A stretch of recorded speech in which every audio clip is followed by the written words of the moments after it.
ಸರಿಯೋ ಅಂತ ತೋರ್ತದೆ ನಮಗೆ.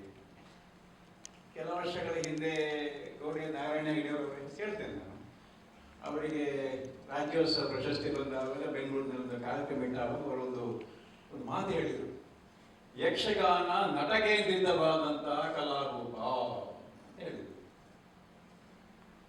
ಮಹಾಬಲಿಯವರ ಕಾಲದಲ್ಲಿ ಚೌಕಿಯಲ್ಲಿ ಕೂತ್ಕೊಂಡು ಮಾತಾಡುವಾಗ ಮೇಳ ಕಲ್ಪನೆ ಆಗಬೇಕು, ಇದು ಒಬ್ಬ ವ್ಯಕ್ತಿ ಅಲ್ಲ ಅಂತ ಹೇಳುದು. ಇದು ಎರಡು ನನ್ನ ತಲೆಯನ್ನು ಹುಳದ ಹಾಗೆ ಹಾಳು ಮಾಡ್ತಾ ಉಂಟು. ಆದರೆ ಇತ್ತೀಚೆಗೆ ಎಲ್ಲ ನೋಡುವಾಗ ಈ ಮೇಳದಲ್ಲಿ ಯಾರೇ ಕಲಾವಿದರು, ಅವರಿದ್ದಾರೆ ಇವರಿದ್ದಾರೆ ಅಂತೇಳಿ.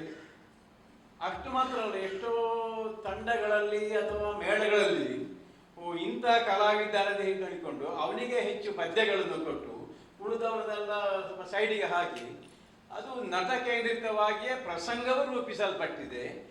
ಮತ್ತೆ ಬೇರೆ ಬೇರೆ ಮೇಳದಲ್ಲಿ ಹಾಗೆ ಇದೆ. ಅದು ಬಹುಶಃ ಹಿಂದಿನದಾಗೆ ಈಗ ಶೈಲಿ ಸಾಮಗ್ರಿಗಳ ಕಾಲದಿಂದ ಅದೇ ಇದ್ದದ್ದಲ್ಲ, ಅವ್ರು ಸಾಮಗ್ರಿ ಇದ್ದಾರೆ ಆದರೆ ನಟನೆ ಇದ್ದದ್ದು ಅಲ್ವಾ. ಆದ್ದರಿಂದ ಬಹುಶಃ ಈಗಲೂ ಹಾಗೆ ಉಂಟದು, ಪ್ರಸಂಗ ಹಾಗೆ ಉಂಟು.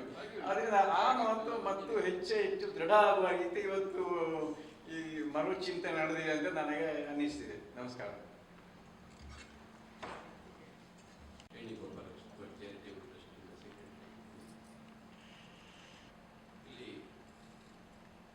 ಟೋಟಲ್ ಟಾಪಿಕ್ ಮೋಸ್ಟ್ಲಿ ಸಮಾಜ ಹಾಗೂ ಯಕ್ಷಗಾನ ಕಲೆಗಳ ವಿಷಯದಲ್ಲಿ ಹೇಳಿ ಸಾಮಾಜಿಕವಾದ ಒಂದು ಸಂಬಂಧ ಯಕ್ಷಗಾನ. ಅದರಲ್ಲಿ ನನಗೆ ಟೋಟಲ್ ನಾವಿಲ್ಲಿ ಎಡವಿದ್ದೇವೆ ಅಂತ ಒಂದು ನಮಗೆ ಕಾಣ್ತದೆ. ಯಾಕೆಂತ ಹೇಳಿದ್ರೆ ಮೊದಲಿನ ಪ್ರೇಕ್ಷಕ ವರ್ಗ ಈಗ ಇಲ್ಲ. ಯಕ್ಷಗಾನ ಪ್ರದರ್ಶನಗಳಿಗಾಗಲಿ ತಾಳಮದ್ದಳೆ ಪ್ರದರ್ಶನಗಳಿಗಾಗಲಿ ಮೊದಲಿನ ಪ್ರೇಕ್ಷಕ ವರ್ಗ ಇಲ್ಲ. ಅಷ್ಟು ಸಂಖ್ಯೆಯಲ್ಲಿ ಬರುವುದಿಲ್ಲ ಆ ಇನ್ವಾಲ್ವ್ಮೆಂಟ್. ನಾವು ಹೇಳ್ತೇವೆ ಮೊದಲು 1,000 ಜನ ಅಂದರೆ ಈಗ 1,000 ಹತ್ತಿರ ಜನ ಆಗ್ತದೆ, ಇಲ್ಲ 500 ಜನ ಆದರೆ ಆಗ್ತದೆ. ಒಂದು ಕಡೆ ಪ್ರಸಿದ್ಧ ಕಲಾವಿದರು ಅವರ ಹತ್ರ ಕೇಳಿದರು ಅಷ್ಟೇ, ನಿಮ್ಮ ಸಮಾಜದ ಇದಕ್ಕೆ ಏನು ಅಬ್ಜೆಕ್ಷನ್ ಬರುವುದಿಲ್ಲ ನೀವು ಹೀಗೆ ಅರ್ಥ ಹೇಳೋದಕ್ಕೆ? ಆಗ ಅವರು ಉತ್ತರ ಹೇಳಿದರು, ನನ್ನ ಸಮಾಜದವರಿಗೆ ನಾನು ಕಲಾವಿದ ಅಂತಲೇ ಗೊತ್ತಿಲ್ಲ. ಹೇಳಿದ್ರೆ ನಾವು ಸಮಾಜ ಅಂತ ನಾವು ಏನನ್ನು ಗುರುತಿಸ್ತೇವೋ ಅದು ಬೆರಳೆಣಿಕೆಯ ಕಲಾಭಿಮಾನಿಗಳು. ಈಗ ನಾವು ಮಾತಾಡ್ತಾ ಇರುವಂಥದ್ದು ಸಮಾಜ. ಈಗ ಸ್ಟೇಡಿಯವರೆಲ್ಲ ಆ ಒಂದು ಪರ್ವಕಾಲದಲ್ಲಿ ಏನು ಪ್ರೇಕ್ಷಕರಿದ್ದರು ಅದು ಸಮಾಜದ ಒಂದು ಪರ್ಸೆಂಟೇಜ್ ಅನ್ನು ಲೆಕ್ಕ ಮಾಡುವಾಗ ಆಗ ಒಂದು 1.1% ಇದ್ರೆ ಈಗ 0.0001%ಗೆ ಬಂದು ಮುಟ್ಟಿದೆ ಪ್ರೇಕ್ಷಕ ವರ್ಗ, ಅಭಿಮಾನಿ ವರ್ಗ. ಈ ಕಂಪೇರ್ ಮಾಡುವಾಗ ಇದು ಯಾಕೆ ಆಯಿತು, ಇದರ ಬಗ್ಗೆ ಕಾರಣ ಏನು, ಯಾಕೆ ಈ ರೀತಿ ಅಭಿಮಾನಿಗಳ ಸಂಖ್ಯೆ ಕೊರತೆ ಕಾಣ್ತಾ ಇದ್ದೇವೆ, ಇದರ ಬಗ್ಗೆ ಸ್ವಲ್ಪ ಚಿಂತನೆ, ಒಂದು ಏನಾದರೂ ಉತ್ತರ ಸಿಗ್ತಿರೋ ಒಳ್ಳೆಯದು. ಹೆಚ್ಚಾಗಿದೆ ಅಂತ ಕೆಲವರು ಹೇಳ್ತಾರೆ. ಕಡಿಮೆ ಆದದಿದ್ರೆ ನಮಗೆ ಇನ್ನುಳಿದ ಅಂದರೆ ಮೇಲ್ನೋಟಕ್ಕೆ ಅದೇ ಯಕ್ಷಗಾನದ ಯಾವ ವಿಷಯನೂ ತುಂಬ ಡೀಪ್ ಆಗಿ ಯಾರೂ ಸ್ಟಡಿ ಮಾಡದೆ ಒಂದು ಸರ್ವೆ ಆಗದೆ ಇರೋದ್ರಿಂದ ಹೇಳುವ ಮಾತುಗಳೆಲ್ಲ ಅಂದಾಜಿನ ಮಾತುಗಳೇ ಆಗ್ತದೆ.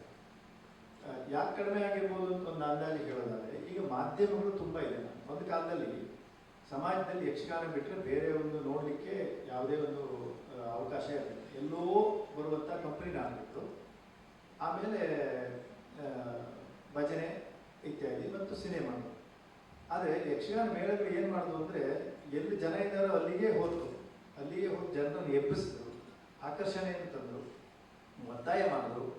ಅಂದರೆ ವಸ್ತು ನಮ್ಮ ಮನೆ ಬಾಗಿಲಿಗೆ ಬಂತು. ಈ ನಾಟಕ ಕಂಪನಿಯಲ್ಲಿ ಇದೆಯೋ, ಸಿನಿಮಾ ಥಿಯೇಟರ್ ಇದೆಯೋ, ಅಲ್ಲಿ ಹೋಗುವುದು ಒಂದು ವಿಧಾನ, ನೀವಿದ್ದಲ್ಲಿಗೆ ಥಿಯೇಟರ್ ಬರೋದು ಇನ್ನೊಂದು ವಿಧಾನ. ಆ ಒಂದು ವಿಧಾನವನ್ನು ಯಕ್ಷಗಾನ ಮೊದಲೇ ಆರಂಭಿಸಿ ಒಂದು ದೊಡ್ಡ ಸಮುದಾಯವನ್ನು ಕಟ್ಟುತ್ತದೆ, ಪ್ರೇಕ್ಷಕ ಸಮುದಾಯವನ್ನು. ಎಷ್ಟೋ ಒಂದು 15-20 ಮೇಳಗಳು ತಯಾರಾದವು.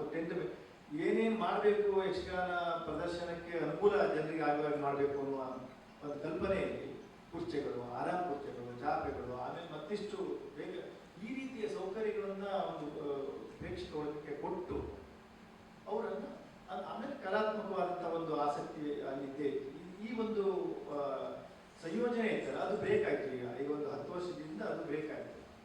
ಈಗ ಸ್ವಲ್ಪ ಮೇಳಗಳೆಲ್ಲ ಆ ರೀತಿಯಲ್ಲಿ ನಡೆದ, ಅಂದರೆ ಬಂಡವಾಳಗಳು ಹೆಚ್ಚಾಕಲು, ಬಂಡವಾಳ ಟಿಕೆಟ್ ಸೇಲ್ ಮಾಡೋದು ಇದೆಲ್ಲ ಕ್ರಿಯೆಗಳ ಮಧ್ಯದಲ್ಲಿ ಆಗ ನುಗ್ಗಿ ಬಂದಂಥ ಟೆಲಿವಿಷನ್ನು ಮತ್ತು ಉಳಿದ ಮಾಧ್ಯಮಗಳು, ಆಮೇಲೆ ನಮ್ಮ ವಲಸೆ, ನಮ್ಮ ಉದ್ಯೋಗದ ಬದಲಾವಣೆ, ಬಹುಶಃ ಇದೆಲ್ಲ ಯಾಕೆಂದರೆ ಕುಟುಂಬ ಒಡೆದೋಯ್ತು, ಕುಟುಂಬದ ಕೃಷಿ ಕುಟುಂಬ ಎಲ್ಲ ಛಿದ್ರ ಆಯಿತು, ಪಟ್ಟಣಗಳನ್ನು ಸೇರಿದ್ರು, ಇದೆಲ್ಲ ಸೇರಿ ಬಹುಶಃ ನಾವು ನಿರೀಕ್ಷಿಸದೇ ಇರುವಂಥ ಆಗಿನ ಕಾಲದ ಜನಸಂಖ್ಯೆ ಅಂದರೆ ಇನ್ನೂ ಧನಾತ್ಮಕ ಆಯಾಮಗಳು ಬೇರೆ ಇದ್ದಿರ್ಬೋದು. ಮತ್ತೆ ಅದು ಖಂಡಿತ ಹೌದು. ನಮಗೆ ಪ್ರೇಕ್ಷಕರಿಗೆ ಬೇಕು. ಈಗ ಅವರು ಮೇಳದವರು ಬರೋದು ಬೇಡ, ಪಾಪ ಮೇಳದ ಯಜಮಾನನಿಗೆ ಸಾಕಷ್ಟು ಕೆಲಸ ಇದೆ, ಮನುಚಿಂತನೆ ಬೇರೆ ರೀತಿಯಲ್ಲಿ ಮಾಡ್ತಾ ಇರ್ತಾರೆ. ಆ ಮೇಳವನ್ನು ಹೇಗೆ ಒಳ್ಳೇದು ಮಾಡೋದು, ಯಾವ ಆ್ಯಕ್ಟರನ್ನು ಕರೆಯೋದು, ಹೇಗೆ ಅವರಿಗೆ ಅನುಕೂಲ ಮಾಡಿಕೊಡೋದು, ಅದೆಲ್ಲ ಚಿಂತೆ ಇರ್ತದೆ. ನಾವು ಇದನ್ನು ಅವರಿಗೆ ಮುಟ್ಟಿಸೋಣ. ಇವತ್ತು ಏನಾಗಿದೆ ಇಲ್ಲಿ ಅದನ್ನು ನಾವು ಯಾವ ಮೇಳಕ್ಕೆ ಆಟ ನೋಡಲಿಕ್ಕೆ ನಾವು ಹೋದರೆ ಅಲ್ಲಿ ಇದನ್ನೆಲ್ಲ ಹೇಳ್ಬೋದು.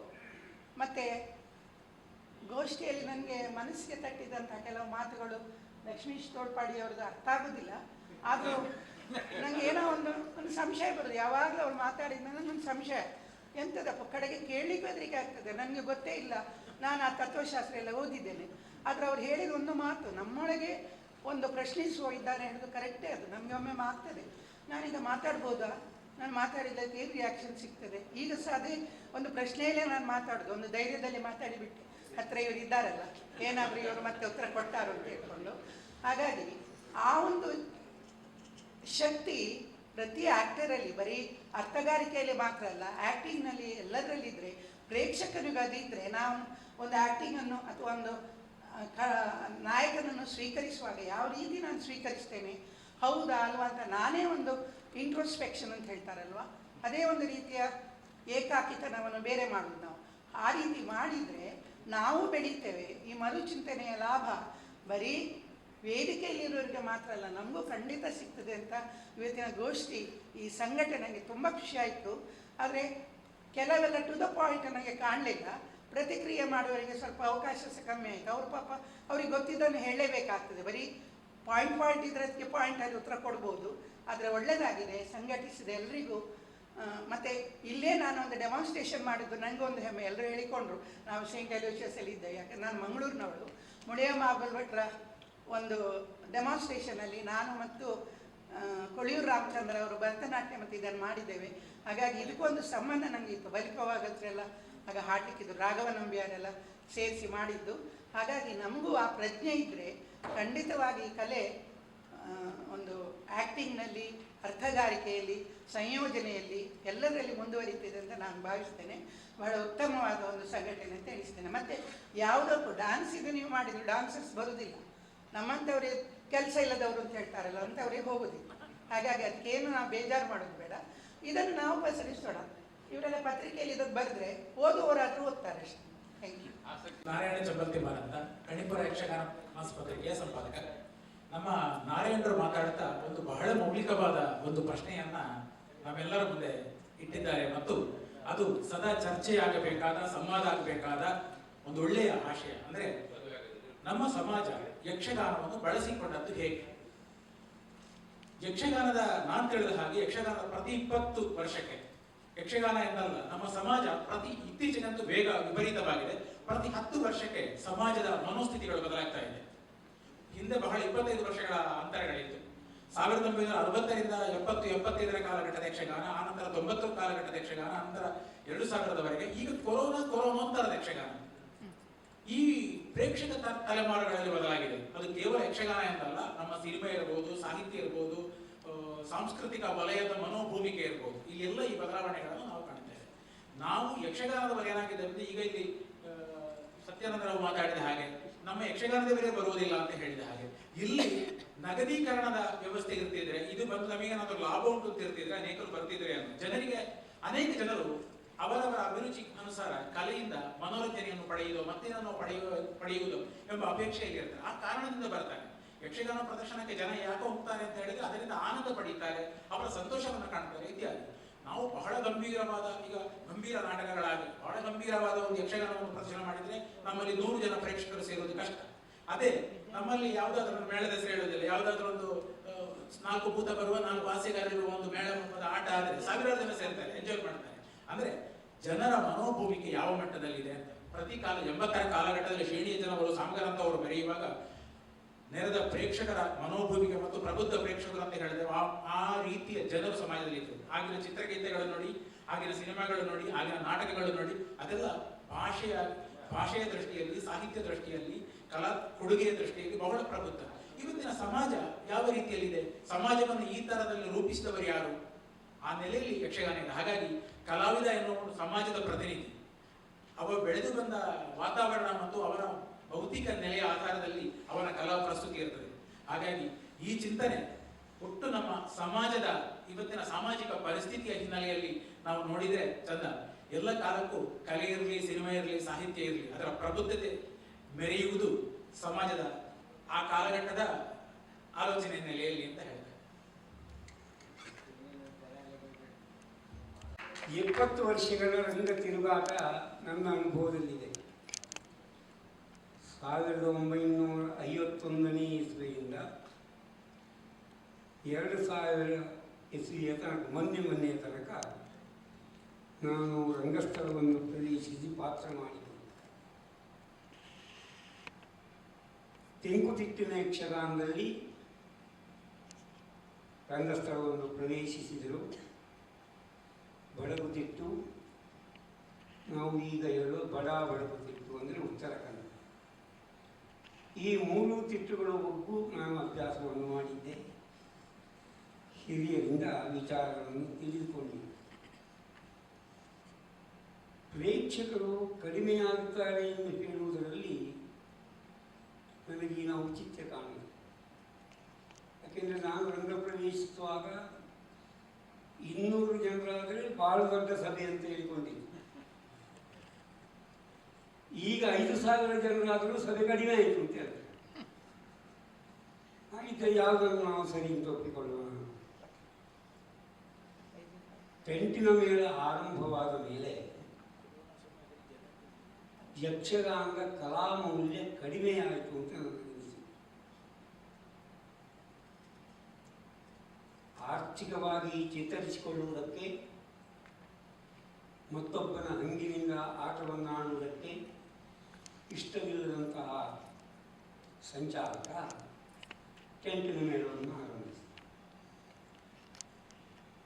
ಟೆಂಟಿನ ಮೇಳವನ್ನು ಆರಂಭಿಸುವಾಗ ಅಲ್ಲಿ ಮುಖ್ಯ ಲಕ್ಷ್ಯವಾಗಿದ್ದುದು ಸಂಪಾದನೆ ಮಾತ್ರ. ಅಲ್ಲಿ ಕಲೆ ಏನು, ಅದರ ಮೌಲ್ಯ ಏನು, ಆ ಪಾತ್ರವನ್ನು ಹೇಗೆ ಧರಿಸಬೇಕು ಇತ್ಯಾದಿಗಳು ಯಜಮಾನರ ಲಕ್ಷ್ಯಕ್ಕೆ ಬರುತ್ತಲೇ ಇರಲಿಲ್ಲ.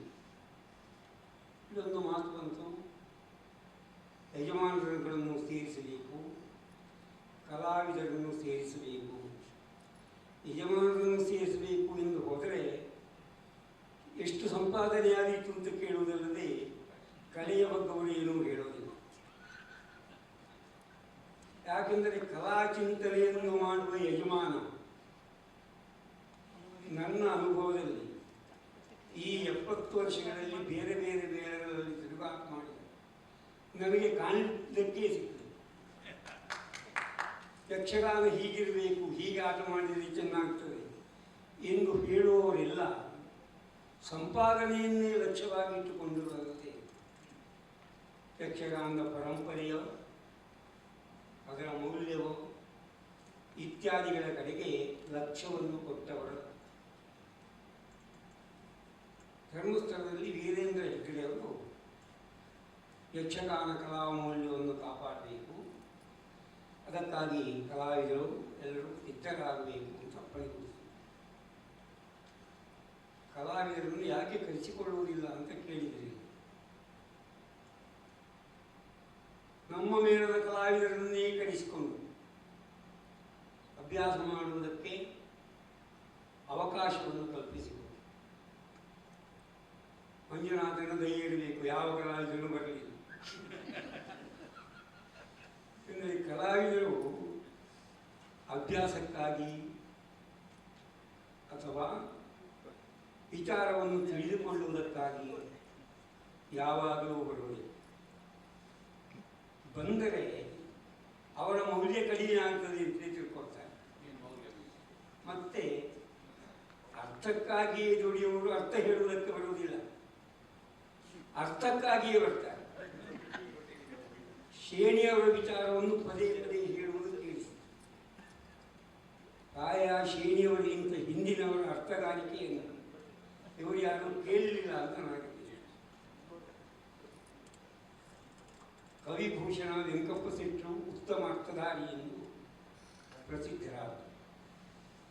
ಅರ್ಕುಳ ಸುಬ್ರಾಯಾಚಾರ್ಯರು ಪ್ರಸಿದ್ಧರು, ಯಪ್ಪೆಚ್ಚೊಡೆಯರು ಪ್ರಸಿದ್ಧರು, ನಾರಾಯಣ ಗಿಲ್ಲೆಯವರು ಪ್ರಸಿದ್ಧರೇ. ಕಿರಿಕಾಡು ವಿಷ್ಣು ಭಟ್ರು, ಪಳಲಿ ಶಂಕರನಾರಾಯಣ ಶಾಸ್ತ್ರಿಗಳು, ಸುರತ್ತಲ್ ವೆಂಕಟರಾಯ ಆಚಾರ್ಯರು, ಇವರೆಲ್ಲ ಒಂದು ಕಾಲದಲ್ಲಿ ಪ್ರಸಿದ್ಧರಾದ ಅರ್ಥಧಾರಿಗಳು. ಹಾಗೆ ಅರ್ಥ ಹೇಳಿ ಒಂದು ಸಂಘಟನೆಯನ್ನು ಮಾಡಿದವರು ಕುಬನೂರು ಬಾಲಕೃಷ್ಣ. ಸರಣಿಯಲ್ಲಿ ಪ್ರಾಯಶಃ ಈಗಲೂ ಅದು ನಡೆಯುತ್ತಾ ಇದೆಯೋ ಇಲ್ಲವೋ ಗೊತ್ತಿಲ್ಲ, ಅಂತೂ ಅದು ನಡೆಯುತ್ತಾ ಇದೆ. ಅವರೊಂದು ಸಂಘವನ್ನು ಸ್ಥಾಪನೆ ಮಾಡಿ ವಿಶೇಷವಾಗಿ ಅಂತಹ ಅರ್ಥಧಾರಿಗಳ ಅರ್ಥವನ್ನು ಕೇಳಿ ಆನಂದಪಟ್ಟವರು ಇದ್ದರು. ಒಳ್ಳೆಯ ದೈಜಪ್ ಸಿಟ್ಟರು. ಅವರ ಅರ್ಥಗಾರಿಕೆಯನ್ನು ಕೇಳಿದವರು ವಿರಳ ಅಂತ ಕಾಣ್ತದೆ, ಆದರೂ ಇದ್ದಾರೆ. ಅವರ ಅರ್ಥಗಾರಿಕೆಯನ್ನು ಅನುಸರಿಸಿದ ಆದೀತೆಯೇ ಮತ್ತೊಬ್ಬರಿದ್ದರು, ಮಟ್ಟಿ ಸುಬ್ರಾಯ. ಅವರ ಅರ್ಥಗಾರಿಕೆಯನ್ನು ಅನುಸರಿಸಿದರೆ ಬಹಳ ಒಳ್ಳೆಯದಾದೀತು ಅಂತ ಹೇಳಿದ್ದಾರೆ. ಯಾಕೆಂದ್ರೆ ಅವರ ಮಾತನ್ನು ಕೇಳುತ್ತಾ ಕೇಳುತ್ತಾ ಸಭೆಯಿಂದ ಜನ ಎದ್ದು ಹೋಗುವುದೇ ಅವರು ಅದನ್ನು ಅನುಸರಿಸಿದರೆ ಬಹಳ ಒಳ್ಳೆಯದಾದೀತು. ಈಗ ಮೊನ್ನೆಯವರೆಗೆ ಯಾರೆಲ್ಲ ತಾಳಮದ್ದಳೆಯಲ್ಲಿ ಅರ್ಥವನ್ನು ಹೇಳ್ತಾರೆ ಅಷ್ಟೂ ಮಂದಿಗಳ ಜೊತೆಯಲ್ಲಿ ನಾನು ಅರ್ಥವನ್ನು ಹೇಳಿದೆ. ವಾಸುದೇವ ರಂಗ ಭಟ್ರಿಗೆ ಇದು ಸರಿಯಾಗಿ ಗೊತ್ತಿದೆ. ನಾನು ಯಾರ ಜೊತೆಯಲ್ಲೆಲ್ಲ ಅರ್ಥ ಹೇಳಿದ್ದೇನೆ, ಹೇಳ್ತೇನೆ, ಅದು ಗೊತ್ತಿದೆ. ಚರ್ಚೆಯನ್ನೇ ಪ್ರಧಾನವಾಗಿ ರೂಪಿಸಿಕೊಂಡ ಎಷ್ಟೋ ದಿನಮಾನಗಳಲ್ಲಿ ಇತ್ತೀಚೆಗೆ 10-20 ವರ್ಷಗಳಿಂದ ಈಚೆಗೆ ಚರ್ಚೆ ಕಡಿಮೆ ಆಯಿತು ಅಂತ ನಮಗೆ ಕಾಣ್ತದೆ. ಪೂರ್ತಿಯಾಗಿ ತಾಳಮದ್ದಳೆ ಆದ್ದು ಬಹಳ ಕಡಿಮೆ, ಬೆಳಗಿನವರೆಗೆ ಅಂತಿದ್ದೆ. ನಾನು ಭಾಗವಹಿಸಿದ ಒಂದು 10-20 ತಾಳಮದ್ದಳೆಗಳು ಮಧ್ಯರಾತ್ರಿ ಆಗುವಾಗ ಮುಗಿಯುತ್ತಾ ಇತ್ತು. ಯಾಕೆಂದರೆ ಅಷ್ಟರ ಒಳಗಾಗಿ ಅವರು ಚರ್ಚೆಯಲ್ಲಿ ಮುಗಿಸ್ತಿದ್ರು. ಅಂತಹದ್ದು ಬೇಕಾಗ್ತದೆಯೇ? ಯಕ್ಷಗಾನದಲ್ಲಿ ಎಷ್ಟು ಬದಲಾವಣೆಯಾಗಿದೆ ಇದನ್ನೆಲ್ಲ ಗಮನಿಸಿದರೆ ತಾಳಮದ್ದಳೆಯಲ್ಲಿಯೂ ಬದಲಾವಣೆಯಾಗಿದೆ. ಈಗ 20 ವರ್ಷಗಳಿಂದ ಈಚೆ ಎಲ್ಲಿಯೂ ತಾಳಮದ್ದಳೆ ಅರ್ಧದಲ್ಲಿ ನಿಂತದ್ದು ನನಗೆ ಗೊತ್ತಿಲ್ಲ. ಪ್ರಸಂಗ ಪೂರ್ತಿ ಆದರೂ ಗೊತ್ತಿಲ್ಲ.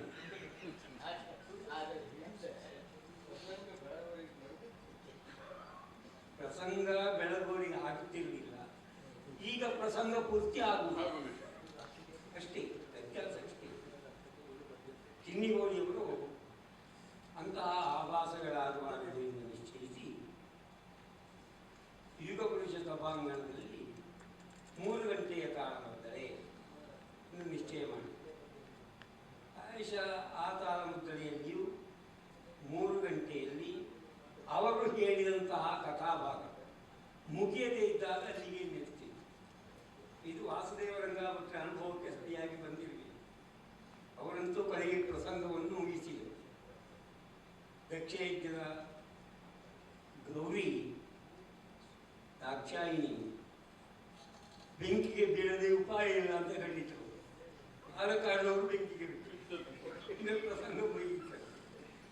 ಆದ ಕಾರಣ ಯಕ್ಷಗಾನದಲ್ಲಿ ನೀವು ನಿರ್ದೇಶನ ಮಾಡಬೇಕು, ನೀವು ಇತರರಿಗೆ ಹೇಳಿಕೊಡಬೇಕು ಎಂದು ಹೇಳುವುದಕ್ಕಿಂತ ನೀವು ಅವರಂತೆ ಆದರೆ ಒಳ್ಳೆಯದು ಅಂತ ಹೇಳುವುದು ಒಳ್ಳೆಯದು. ಅಲ್ಲಿ ಧರ್ಮಸ್ಥಳದಲ್ಲಿ 72ನೇ ಇಸವಿಯಿಂದ ಉದಾರ ಭಾವವುಳ್ಳ ಯಕ್ಷಗಾನದ ಬಗ್ಗೆ ಎಲ್ಲರೂ ತಿಳಿಯುವಂತಾಗಲಿ ಎಂಬ ಆಶಯದಿಂದ ವೀರೇಂದ್ರ ಹೆಗ್ಡೆಯವರು ಕಲಾ ಶಾಲೆಯನ್ನು ಯಕ್ಷಗಾನ ಕಲಿಕಾ ಕೇಂದ್ರವನ್ನು ಸ್ಥಾಪನೆ ಮಾಡಿ ನಾನು 12 ವರ್ಷಗಳವರೆಗೆ ಅಲ್ಲಿ ಅಧ್ಯಾಪಕನಾಗಿ ವರ್ಷದಿಂದ ವರ್ಷಕ್ಕೆ ಬರುವ ವಿದ್ಯಾರ್ಥಿಗಳ ಸಂಖ್ಯೆ ಕಡಿಮೆಯಾಗುವುದಲ್ಲದೆ ಹೆಚ್ಚಾಗಲೇ ಇಲ್ಲ. ಕೊನೆಗದು ಮುಚ್ಚಿ ಹೋಯಿತು. ಎಂದರೆ ಹೇಳಿಕೊಳ್ಳುವ ನಾನು ಮತ್ತು ವೀರೇಂದ್ರ ಹೆಗ್ಗಡೆಯವರು ಮಾತ್ರ ಹೋದರು. ಕಲಿಯುವುದಕ್ಕೆ ಯಾರು ಬರ್ತೇವೆ ಅಂತ ಹೇಳಿದ್ದು ಮಾತ್ರ. ಆಗ ನನಗನಿಸಿತು, ಯಕ್ಷಗಾನವನ್ನು ಒಬ್ಬನಿಗೆ ಕಲಿಸ್ತೇನೆ, ನಿರ್ದೇಶನ ಮಾಡ್ತೇನೆ ಎನ್ನುವ ಅಪಭ್ರಂಶಗಳನ್ನು ಬಿಡುವುದು ಒಳ್ಳೆಯದು. ಕಾಲಮಿತಿ ಮಾಡಬೇಕು. 2-3 ವರ್ಷಗಳವರೆಗೆ ಊರಿನವರನ್ನೆಲ್ಲ, ಪಡಗೂರಿನವರನ್ನೆಲ್ಲ, ಎಲ್ಲೆಲ್ಲ ಧರ್ಮಸ್ಥಳ ಮೇಳ ಸಂಚಾರ ಮಾಡ್ತಾರೆ ಅಲ್ಲಿನ ಊರಿನ ಪ್ರಮುಖರನ್ನೆಲ್ಲ ಕರೆಸಿ ಸಭೆ ಮಾಡಿ ಹೇಗೆ ಏನು ಎಂದು ವಿಚಾರಗೋಷ್ಠಿಯನ್ನು ನಡೆಸಿ ಕಲಾವಿದರನ್ನು ಸೇರಿಸಿಕೊಂಡು ಸಮಾಲೋಚನೆಯನ್ನು ನಡೆಸಿ ಕೊನೆಗೆ 7 ಗಂಟೆಯಿಂದ 12 ಗಂಟೆಯವರೆಗೆ ಯಕ್ಷಗಾನ ಪ್ರದರ್ಶನ ಮಾಡಬೇಕು ಎಂಬ ತೀರ್ಮಾನದೊಂದಿಗೆ ಕಾಲಮಿತಿ ಯಕ್ಷಗಾನ ಪ್ರದರ್ಶನ ಆರಂಭವಾಯಿತು. ನಾನು ಆಗ ಒಂದು ಮಾತು ಕೇಳಿದ್ದೆ, ಈಗ ನಡೆಯುತ್ತಿರುವುದು ಕಾಲಮಿತಿಯೇ ಅಲ್ಲವೇ? ಯಕ್ಷಗಾನ 10 ಗಂಟೆಗೆ ಆರಂಭವಾಗ್ತದೆ. ಮೊದಲು 1-1.5 ತಾಸು ಬಾಲಗೋಪಾಲರು ಇತ್ಯಾದಿ ಪೂರ್ವರಂಗ ನಡೆಯುತ್ತದೆ. ಕಥಾಭಾಗ ಆರಂಭವಾಗುವುದು 12 ಗಂಟೆಗೆ. 12 ಗಂಟೆಯಿಂದ 5 ಗಂಟೆ ಆಗುವ ಹೊತ್ತಿಗೆ ನೋಡುವುದಕ್ಕೆ ಬಂದವರೆಲ್ಲ ಹೋಗುವುದಕ್ಕೆ ಆರಂಭಿಸ್ತಾರೆ. ಇದು ಕಾಲಮಿತಿಯಲ್ಲಿ 5 ಗಂಟೆಗೆ ಆಟ ನಡೆಯುವುದಿಲ್ಲ. ಅದಕ್ಕೆ ಅವರು ಏನೋ ಉತ್ತರವನ್ನು ಕೊಡಲಿ. ಆಗಲೂ ನಡೆಯುತ್ತಿದ್ದರೂ ಕಾಲಮಿತಿ, ಈಗಲೂ ನಡೆಯುವುದು ಕಾಲಮಿತಿ. 7 ಗಂಟೆಯಿಂದ 12 ಗಂಟೆ ಅಂದರೆ ಸಿಕ್ಕುವುದು ನಮಗೆ 5 ಗಂಟೆ. ಅವರ ಆಶಯದಂತೆ ನಾವು ಆಟವನ್ನೇನೋ ಆರಂಭಿಸ್ತೇವೆ, ಮುಗಿಸುತ್ತೇವೆ. 12 ಗಂಟೆಗೆ ಮುಗಿಯಬೇಕು ಅಂತ ಅವರು ಹೇಳಿದರು. 1 ವರ್ಷ ಅದು ನಡೀಲಿಲ್ಲ. 2ನೇ ವರ್ಷಕ್ಕೆ ಹೇಳಿದರು ಅರ್ಧ ಗಂಟೆ ಹೊತ್ತು ಹೆಚ್ಚು ನಿಮಗೆ ಅವಕಾಶ ಕೊಡುವ. ಅರ್ಧ ಗಂಟೆ ಹೆಚ್ಚು ಅವಕಾಶ ಕೊಡುವ ಅಂತ ಹೇಳಿದ್ದು ಕಲಾವಿದರಿಗೆ ಸಂತೋಷಕ್ಕೆ ಕಾರಣವಾಯಿತು. ಅಷ್ಟು ಹೊತ್ತು ಏನಾದರೂ ರಂಗಸ್ಥಳದಲ್ಲಿ ಹರಟಬಹುದಲ್ಲ, ಏನಾದರೂ ಕುಣಿಬಹುದಲ್ಲ, ಅರ್ಧ ಗಂಟೆ ಹೊತ್ತು. ನಾನು ಹೇಳಿದೆ ಕಲಾವಿದರಲ್ಲಿ, ನಮಗೆ 12 ಗಂಟೆಗೆ ಆಟ ಮುಗಿಸಿದರೆ ಬೆಳಗ್ಗಿನವರೆಗೆ ಹರಟುವುದಕ್ಕೆ ಅವಕಾಶವನ್ನು ಕಲ್ಪಿಸಿಕೊಟ್ಟ ಹಾಗಾಯಿತು. ದನಿಗಳು ನೀವು ಯಾವುದೇ ಕಾರಣಕ್ಕೂ ರಾತ್ರಿ ಪ್ರಯಾಣ ಮಾಡಬಾರದು ಇತ್ಯಾದಿಯಾಗಿ ನಿಬಂಧನೆಗಳನ್ನು ಹೇಳ್ತಾರೆ. ಅವರ ಇದರಲ್ಲಿ ಎಲ್ಲರೂ ಒಪ್ಪುತ್ತಾರೆ. ಅವರು ಹೇಳಿದ್ದನ್ನು ಮಾತ್ರ ಮಾಡುವುದಿಲ್ಲ ಅಷ್ಟೇ.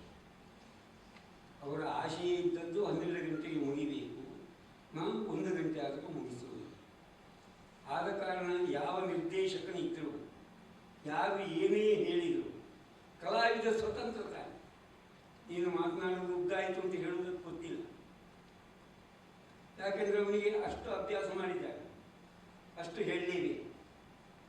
ಇಂತಹ ಪರಿಸ್ಥಿತಿಯಲ್ಲಿ ಯಕ್ಷಗಾನ ಚಿಂತನೆಯನ್ನು ನಡೆಸಬೇಕು, ಮರುಚಿಂತನೆಯನ್ನು ನಡೆಸಬೇಕು ಎಂಬ ಆಶಯದಿಂದ ಈ ಕಾರ್ಯಕ್ರಮವನ್ನು ಹಮ್ಮಿಕೊಂಡದ್ದೇ ಒಂದು ವಿಷಯ. ಇಲ್ಲಿಯ ಚಿಂತನೆಯನ್ನು ನಡೆಸಬೇಕು ಎಂದು ಆಶೆ ಇದ್ದವರಿಗೂ ಇದರ ಅನುಭವವಾಗಿರುವುದು ಅಂತ ನನಗನ್ನಿಸ್ತು. ಹೊತ್ತಿಗೆ ಸರಿಯಾಗಿ ಯಾರಿಗೂ ಬರುವುದಿಲ್ಲ, ಬಂದವರು ಸರಿಯಾಗಿ ಸಹಕರಿಸುವುದಿಲ್ಲ. ಆಗ ಲಕ್ಷ್ಮೀಶ್ ತೋಳ್ಪಾಡಿಗಳು ಒಂದು ಎರಡಾಯಿತು. ಸೃಷ್ಟಿ ಮಾಡಿದವನೇ ಕೇಳುಗನ ಸ್ಥಾನದಲ್ಲಿ ನಿಲ್ಲಬೇಕಾಯಿತು. ಏಕೋ ಬಹೂನಾಂ ಯೋ ವಿದದಾತಿ ಕಾಮ. ಒಂದು ಹಲವಾಗುವುದು ಮೊದಲಿಂದಲೂ ಇದ್ದದ್ದೇ ಅಲ್ಲಿ. ತತ್ವಶಾಸ್ತ್ರವೂ ಹೇಳುವುದನ್ನೇ. ಆದ ಕಾರಣ ಈ ಚಿಂತನೆ ಕಲಾವಿದರಿಗೂ ಬೇಕಾಗಿತ್ತು, ಬೇಕಾಗಬಹುದು. ನಾನಂತೂ ಯಕ್ಷಗಾನದಿಂದ ನಿವೃತ್ತನಾಗಿದ್ದೆ. ಆದ ಕಾರಣ ಧೈರ್ಯವಾಗಿ ಮಾತನಾಡುವುದಕ್ಕೆ ಸಿದ್ಧರಾದ. ಯಾಕೆಂದರೆ ನಾನು ಇನ್ನು ಆಟದ ಹತ್ರ ಹೋಗುವುದಿಲ್ಲ. ಮತ್ತೆ ಯಾರನ್ನು ನಾನು ನೀನೇನು ಮಾತಾಡಿದೆ ಅಂತ ಹೇಳಿದರೆ ಕೇಳುವುದಕ್ಕೆ ನಾನಿರುವುದಿಲ್ಲ. ಆದ್ದರಿಂದ ಧೈರ್ಯವಾಗಿ ಮಾತನಾಡಿದ್ದೇನೆ. ಏನಾದರೂ ತಪ್ಪಿದ್ರೆ ಕ್ಷಮಿಸಿ.